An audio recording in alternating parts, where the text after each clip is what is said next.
오늘은 함께 지어져 가느니라. 함께 지어져 가느니라는 제목으로 우리 하나님 말씀 함께 나누도록 하겠습니다. 사람이 구원받는 것은 환경으로 되는 게 아니라 믿음으로 되는 겁니다.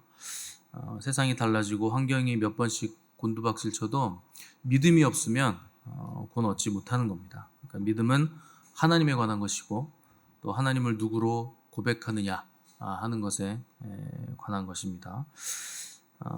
유대인들은 하나님의 이름을 감히 부르지도 못해서 그 하나님이라는 그 이름에 이제 유대 히브리어로 네 글자인데 그걸 신성사문자다.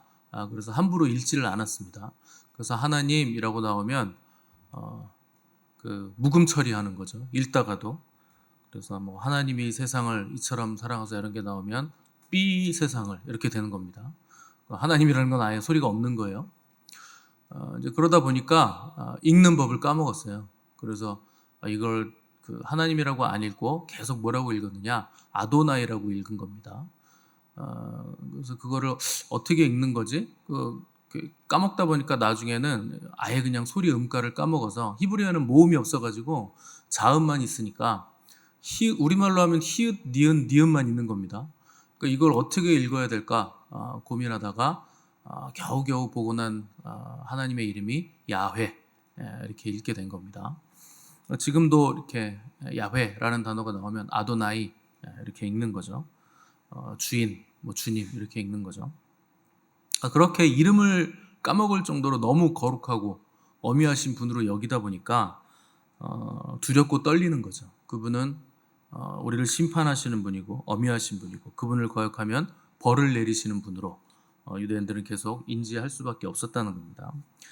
예수님 당시에도 이런 경향이 굉장히 강했는데 예수님은 오셔서 하나님을 뭐라고 부르셨느냐?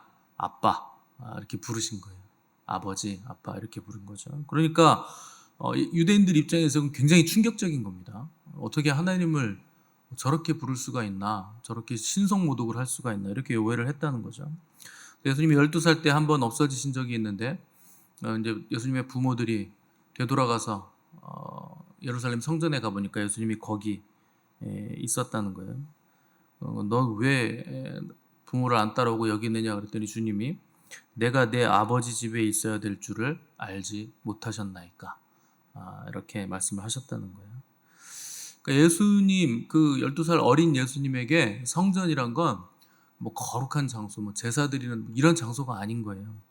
그러니까 내 아버지의 집, 그러니까 내가 편하게 있을 수 있는 집. 나는 지금 내 아버지 집에서 자녀로, 아들로 편하게 여기 있다. 이렇게 말씀을 하신 셈이죠. 이게 자녀들에게는 이런 확신이 있는 겁니다. 그래서 교회가 편해야 되고 하나님이 그 사랑이 느껴져야 되고 하나님이 나를 얼마나 사랑하시고 얼마나 나를 지켜보호하시는가 이게 실제가 돼야 됩니다. 말로만 하는 게 아니고 누가 그렇게 얘기하니까 목사님이 맨날 하나님 아버지시고 사랑스럽고 좋으신 분이라고 얘기하니까 그냥 그거 주워 들어가지고 아이고 하나님은 좋으신 분이죠. 하나님 우리 아버지시죠. 그런 건 의미가 없어요. 하나님이 아버지가 되시려면 여러분들의 아버지가 되셔야 됩니다. 여러분들이 제 얘기 듣고 하나님에 관해서 얘기하는 건 제 하나님을 얘기하는 겁니다. 여러분들의 하나님은 아니에요. 여러분들에게 실제 하나님이 되셔야 됩니다. 그게 없으면 하나님은 내 아버지가 아닌 거죠. 그래서 교회란 건물도 아니고 우리 자신이 교회예요. 그래서 하나님을 아버지로 또 교회는 신령한 어머니로 둔 거룩한 공동체가 교회죠. 그래서 이 교회에 대해서 사도 바울은 오늘 본문에서 너희는 사도들과 선지자들의 터 위에 세우심을 입은 자라. 그리스도 예수께서 친히 모퉁이 돌이 되셨느니라. 그의 안에서 건물마다 서로 연결하여 주 안에서 성전이 되어가고 너희도 성령 안에서 하나님이 거하실 처소가 되기 위하여 그리스도 예수 안에서 함께 지어져 가느니라. 이렇게 장황하게 교회에 대해서 설명을 했습니다. 자, 교회를 건물로 비유를 한 건데 이 건물이 어느 터 위에 세워지느냐? 사도들과 선지자들의 터 위에 세워진다. 자, 사도들과 선지자들은 하나님의 말씀을 가르치고 대언하는 사람들이죠. 그러니까 교회는 어디에 세워지느냐? 교회는 반석 위에 세워지는데 이 반석이란 건 하나님의 말씀이라는 뜻이에요. 그래서 하나님의 말씀의 터 위에 교회가 세워진다. 그 말씀 위에 우리는 하나님이 거하실 처소가 되기 위하여 성령 안에서 지어져 가는 사람들인데, 그 건물의 모퉁이 돌이 누구시냐? 주님이시라 하는 거죠.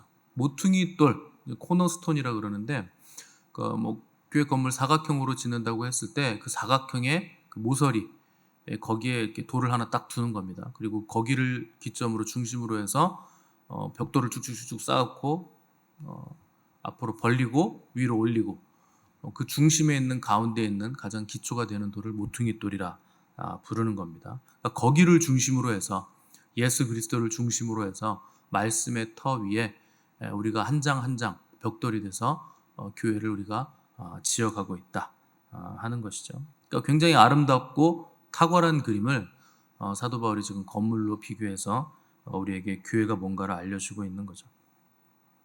유대인들은 지금도 두려움에 떨면서 하나님의 이름 부르지 못하고 하나님 앞으로 나아가지 못하는데, 우리는 하나님께 나아가는 것을 넘어서 하나님이 거하실 성전으로 지금 우리가 지어져 가고 있다 하는 것, 이 놀라운 은혜를 우리가 누리고 있다 하는 것이죠. 원래 사람은 하나님 앞에 나아가는 게 자연스러워야 됩니다. 그러니까 에덴 동산에 보면 하나님이 날이 서늘할 때 에덴 동산에 내려오세요. 그리고 아담과 함께 거닙니다. 그래서 산책을 하시죠. 하나님과 함께 거닐었다 하는 건 우리가 하나님과 방불한 존재다 이런 뜻입니다. 그런데 죄로 인해서 에덴에서 쫓겨났을 때, 이제는 그렇게 자연스럽게 걷던 하나님이 감히 에덴 동산 안으로 들어갈 수도 없는 하나님과 우리 사이에 벽이 생긴 거죠. 아담과 하와 다음 세대인 가인과 아벨은 하나님께 제사를 드렸는데, 그때는 어떻게 됐느냐? 하나님이 아무 제사나 막 받아주시질 않아요. 그러니까 하나님이 원하시는 대로, 하나님이 정하시는 대로 정확하게 지키는 제사, 그리고 형식만 지키는 게 아니라 그 안에 본질을 담고 있는 제사라야 하나님께서 이제 제사를 받아주신다. 그렇게 바뀌었다는 거죠. 상황이 바뀐 겁니다. 훗날 모세가 하나님의 명령받아서 성막을 지었을 때도, 성막이란 건 하나님이 우리와 결혼하셔서 남편 되셔서 신부와 함께 살 집, 그걸 만든 겁니다. 그래서 그 안에 내가 거하겠다, 거기에 거하겠다 하셨음에도 불구하고 하나님이 거하시는 처소에 들어갈 수 있는 자격은 아무에게나 주어지지 않습니다. 오직 정한 사람, 대제사장 계보만 그 안에 들어갈 수 있고, 그마저도 1년에 하루만, 대속죄일 하루만 들어갈 수 있게 하나님께 나아가는 길이 굉장히 어려워진 거예요. 갈수록 더 어려워지고 있다는 겁니다. 또 구약 성경을 보시면 여호와의 사자라는 아주 특별한 존재가 등장하는데, 구약의 인물들은 여호와의 사자를 만나면 항상 무슨 고백을 했느냐? 화로다 나여 내가 죽게 되었다. 내가 이제 죽는 거구나. 이렇게 고백을 했다는 거예요. 왜 그러냐? 하나님께 나아가는 길 자체도 어렵지만 그 길이 열려져서 하나님이 찾아오셔서 하나님을 만나면 이제 죽는다는 거예요. 그만큼 하나님은 두려운 존재, 어미하신 존재가 됐다는 거죠. 죽음을 불사하지 않고는 하나님을 만나는 일이 이제 불가능하다. 그렇게 됐다는 겁니다. 왜 이렇게 됐느냐? 죄가 이렇게 만들었다는 거예요. 그런데 시간이 지나서 하나님의 아들이 이 땅에 오셔서 하나님께 나아가는 길이 이제 활짝 열려지게 됐는데, 그분이 자신의 육체를 찢어서 죽으심으로 하나님께 나아가는 길이 열려졌다 하는 겁니다. 그래서 교회는 우리에게 생명의 길을 내어주신 예수님과 연합하는 것이고, 오늘 본문에서 그걸 뭐라고 표현했느냐? 연결된다, 이렇게 표현을 한 겁니다. 우리가 성령 안에서 함께 지어져 간다라고 했을 때, 이 지어져 가는 게 도대체 뭔가, 우리가 어떻게 지어져 가나? 여러분, 어떻게 지어져 갑니까? 우리가 함께 어떻게 다 같이 성전으로 지어져 갑니까? 어떻게 연결이 됩니까? 이렇게 어깨 동무하고 스크럼 짜가지고 위에 올라가고 막 밑에서 쌓고 사다리 피라미드 쌓고 이러면 지어져 가나요? 그렇게 하면 5분도 못 버틸걸요? 그렇게 지어져 가는 거 아닙니다. 지어져 간다는 건 예수 그리스도에게 연결돼서 올라간다는 거예요. 그리스도와 연결되지 않으면 우리는 성전으로 함께 지어져 갈 수 있는 방법이 아예 없다는 겁니다. 때문에 우리가 교회에서 만나는 모든 만남은 누구를 통해서 만나야 되느냐? 예수 그리스도를 통해서, 예수 그리스도 안에서 예수 그리스도에게 연결되어져서 우리가 만나야 된다 하는 게 함께 지어져 간다는 의미입니다. 그렇지 않으면 교회로 성전으로 지어져 가는 게 아니라 그냥 세상 동호회 수준하고 별반 다를 게 없는 거예요. 우리가 서로 만나고 교제하는데 예수 그리스도가 없다? 그 만남은 세상 만남하고 똑같은 겁니다. 그래서 교회 안에서 모든 문제들을 보면 예수 그리스도 없이 연결될 때 그때 문제가 생깁니다. 여러분들 아무리 친하고 없으면 죽고 못 살아도 그 관계 안에 예수 그리스도가 없잖아요. 여러분 그 만나면 나중에 결국 나에게 상처를 줘요.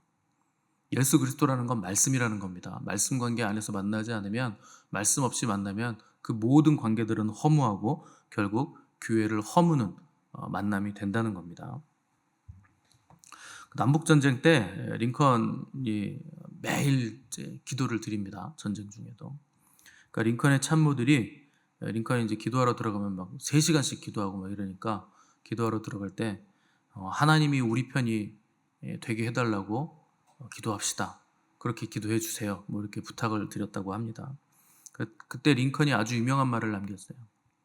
하나님이 우리 편이 되는 게 중요한 게 아니라 우리가 하나님의 편이 되는 게 중요하다. 그렇게 기도해라. 이런 말을 남겼습니다. 교회 안에는 많은 전쟁이 있습니다. 교회 안에는요, 많은 싸움이 있어요. 근데 다들 하나님이 우리 편이라고 우기면서 싸우는 거예요. 그거 하나님 뜻 아니다. 우리가 하나님의 뜻이다. 하나님이 우리 편이다. 다들 그렇게 얘기합니다. 모든 교회들이 그렇게 얘기합니다. 하나님이 우리 편이라고 해놓고 하나님을 내 뒤에 세워놓고 내가 앞서 나가서 싸우는 거죠. 그래서 하나님이 우리 편이다. 나가자. 싸우자. 승리는 우리 것. 승리하자. 이러고서 성경과 성서를 들고 나와서 같이 싸우는 거예요. 주님과 예수 그리스도를 앞세워서 싸우는 거죠. 그 이름을 앞세워서 싸우는 거죠. 근데 여러분, 하나님이 우리 뒤에 계시면 안 돼요. 하나님은 우리 앞에 계셔야 돼요. 우리가 하나님 뒤에 서서 하나님이 이끄시는 대로 나가야지, 하나님 뒤에 세워놓고 하나님의 뜻이다. 그게 중세시대에 등장한 십자군입니다. 십자군이라는 거 이슬람을 죽이자예요.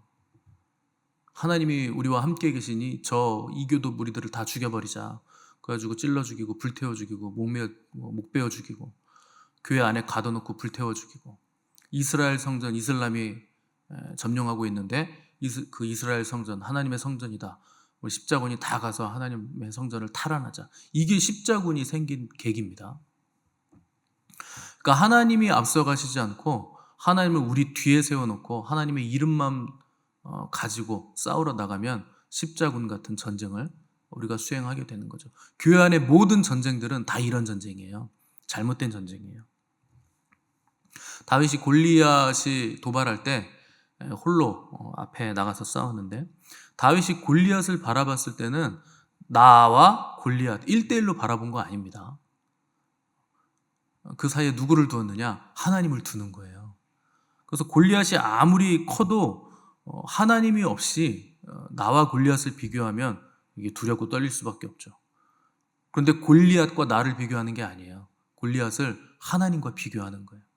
골리앗은 그냥 유치원 수준도 안 되는 겁니다. 하나님한테 되면. 그러니까 담대히 싸워 이길 수 있었다는 거예요. 그러니까 다윗이 뭐라고 고백합니까? 여호와가 나의 목자시니 나는 더 이상 두려울 것도 없고 부족할 것도 없어라. 그러니까 아무리 두려운 일도 하나님이 나와 함께 계시기 때문에, 그분이 나의 목자시기 때문에 비록 나는 양같이 무기력한 존재고 시력도 나쁘고 옆에 늑대가 있는지 여우가 있는지 사자가 있는지 곰이 있는지 그런 거 보지도 못하는 거예요, 양은. 그런데도 두려울 것이 없는 거예요. 늘 나는 푸른 초장 맑은 물가에서 안식을 누린다는 거죠. 왜 그러냐? 하나님이 나의 목자가 되시니까. 그러니까 사울 왕은 다윗을 죽이려고 얼마나 오랫동안 다윗을 못 살게 굴었는지 모릅니다. 별짓을 다 해요. 수금 연주하고 하나님 찬양하고 있는데 사울 왕은 막 창을 던집니다. 여러분, 성전에서 하나님 찬양하는데 누가 창 던지는 거 경험한 적 있으세요? 하나님 찬양한다고 막 누가 창 던지고 활 쏘고 그런 사람 없잖아요. 다윗은 그걸 늘 경험한 거예요. 얼마나 어렵습니까? 근데 다윗은 사울을 나와 사울 왕 이렇게 그냥 1대1로 바라본 게 아니에요. 하나님을 놓고 보는 거예요. 하나님을 통해서 보는 거예요. 하나님을 앞서 세워서 사울 왕을 하나님을 투영해서 보는 거죠. 직접 보는 게 아닙니다. 그래서 사울 왕을 죽일 수 있는 기회가 많이 있는데 함부로 사울 왕의 생명을 다윗이 취하지 않는 거예요. 내가 어떻게 하나님이 계신데 함부로 하나님이 기름 부어 세우신 왕을 죽일 수 있겠느냐. 근데 우리는요 늘 죽입니다. 아유 저 인간 저거. 늘 그게 우리 마음이잖아요. 근데 다윗은 자기 감정으로 보는 게 아니에요. 하나님을 통해서 하나님의 눈으로 하나님과 함께 보는 거죠. 부부 사이도 마찬가지입니다. 여러분 부부 사이가 죽고 못 사는 아주 사이가 좋은 사이라도 그렇게 보면 안 돼요. 하나님의 눈으로 봐야 됩니다. 그래서 가장 건강한 관계는 삼위일체가 돼야 돼요. 내가 있고 상대가 있고 여기 하나님이 계셔야 돼요. 이 삼각형이 딱 이루어져서 양쪽 상대가 서로를 바라보면 안 됩니다. 위에 계신 하나님을 보고 올라가야 돼요. 그래서 위에 계신 하나님께 도착해서 거기서 만나야 됩니다. 그렇지 않으면 우리의 모든 관계는 다 틀어지는 거예요. 다 그 관계 때문에 상처받는 거예요. 남편과 아내도 마찬가지고 자녀도 마찬가지고 이웃도 마찬가지죠. 나와 너 둘만 있는 게 아니라 그 가운데 하나님이 계셔야 돼요. 그래서 교회는 착하고 선하고 아름다운 사람, 의로운 사람들이 모인 곳이 아닙니다. 왜냐하면 하나님은 의로운 사람 부르지 않으세요. 죄인을 부르세요. 죄인을 불러서 교회 삼으신 거예요. 그러니까 여기는요 전부 다 죄인들이죠. 아주 극악무도한 죄인 중에 괴수들만 불러가지고 하나님이 거룩한 성전 삼아주시는 거예요. 죄인 부르시고 병자 부르시고 결핍 있는 사람 부르시고 모자란 사람들 부르시고 부족하고 연약한 사람들 부르는 거죠. 그러니까 교회 안에는요 뭐 그 근사한 사람이 없어요. 전부 다 어중간한 사람들만 있어요. 그러니까 부족한 사람들 불러서 지금 만들어 가시는 중이니까 아직 다 지어져 가지는 않았고 지어져 가고 있는 중이니까 전부 다 어중간한 거예요. 이거 뭐 좀 된 것 같기는 한데 이렇게 뚜껑을 열어보면 아직 하나도 안 돼 있고 이제 막 시작하는 걸음마당 전부 다 우리에게 실망을 주는 사람만 있는 거죠. 그러니까 교회 다니면서 이놈의 교회가 왜 이러냐, 교회 다니는 사람들이 왜 저러냐 이런 무식한 말을 하면 안 되는 겁니다. 그거는요 교회가 뭔지 모르는 거예요. 뭐 그렇게 얘기하는 그 사람은 뭐 다 됐습니까? 지도 안 됐으면서 뭐 남들 보고 안 됐다 그러고 모자르다 그러고 교회가 왜 이러냐 그렇게 얘기하는 그 사람이 교회입니다. 그 사람도 교회 안에 있는 거예요. 왜 모자르고 부족하고 결핍됐습니까? 우리는 연결되어져서 지어져 가고 있는 중이니까 그렇죠. 그렇게 얘기하는 사람은요 아직 인테리어도 시작 안 하고 뭐 시멘트 먼지 날리고 거푸집 막 시멘트 붓고 있는 데 가서 아유 이 건물이 왜 이렇게 지저분하고 시멘트 먼지가 이렇게 많이 날려요? 이렇게 얘기하고 있는 거예요. 아니 공사장이니까 건물이 아직 안 지어졌잖아요. 그러니까 먼지가 날리죠. 공사장이니까 시끄럽죠. 공사장이니까 거기서 안식을 못 누리는 거죠. 지어져 갈 때는요 다 그런 거예요. 모든 건물이. 근데 하나님은 우리를 공사장으로 보지 않으시는 거예요. 하나님은 영원에 계시기 때문에 이미 다 영광을 입은 교회의 영광을 입은 온전한 성전으로 우리를 보고 계신다는 겁니다. 때문에 우리도 교회 안의 사람들을 볼 때 우리의 눈으로 보면 안 되고 하나님의 눈으로 봐야 된다는 거예요. 하나님이 우리를 완성된 건물로 보시는 것처럼 우리도 소망의 눈으로 서로가 서로를 볼 수 있어야 된다. 나와 너 1대1이 아니라 우리와 하나님 이렇게 삼각형의 구조로 삼위일체의 구조로 우리가 서로를 바라볼 수 있어야 된다는 겁니다. 그래서 우리가 함께 지어져 간다는 건 우리가 사이좋게 지내고 뭐 서로 죽고 못 사는 관계 내가 이거 선물해줘야지 이거 해줘야지 아껴줘야지 나랑 잘 맞으니까 말이 잘 통하니까 우리 오래 가자 이런 식으로 만나는 거 아니에요. 그건 세상 사람들도 얼마든지 할 수 있는 거잖아요. 우리가 함께 지어져 간다는 건 예수 그리스도와 연결됐다는 겁니다.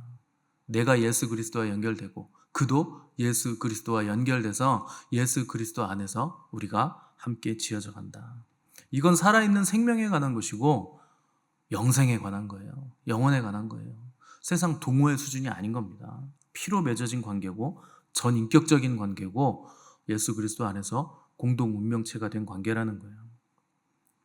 그래서 우리가 서로를 바라볼 때 공사장으로 보지 마시고 먼지 풀풀 날리는 그런 건물로 보지 마시고 귀하게 하나님의 영광이 임한 성전으로 우리가 서로를 소중하게 여기시기 바랍니다. 먼저 믿은 사람들은 먼저 연결된 사람들이에요. 나중에 온 사람들은 나중에 연결된 사람들이죠.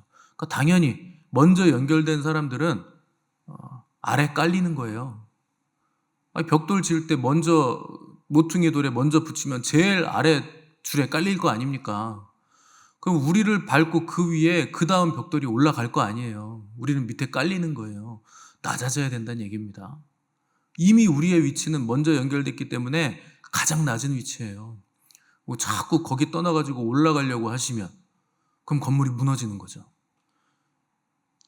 벽돌 밑장 빼게 하면 건물이 견딥니까? 빼면 안 되죠. 거기 든든히 버티고 서 있어야죠. 그게 여러분들의 위치입니다. 가장 아랫단에서 예수님과 연결돼서 가장 무거운 짐을 지고 가는 거예요. 그 하중을 견뎌주는 거예요.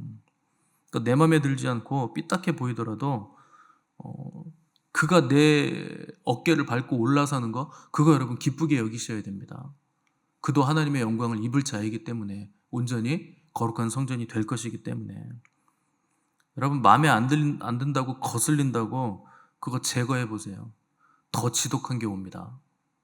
그러니까 여러분 지금 좀 만만할 때 많이 경험했잖아요. 여러분 남편이 20년 30년 살았으면 다른 거보단 그게 난 겁니다. 새로 바꾸면 괜찮을 것 같아요? 여태까지 해놨는데 그거를 바꿔요? 처음부터 다시 하시려고요? 그러니까 지금 만만할 때 잘 붙잡으시기 바랍니다. 그거 치우려고 하지 마시고 꽉 붙잡으셔야 돼요. 거기에 연결되셔야 돼요.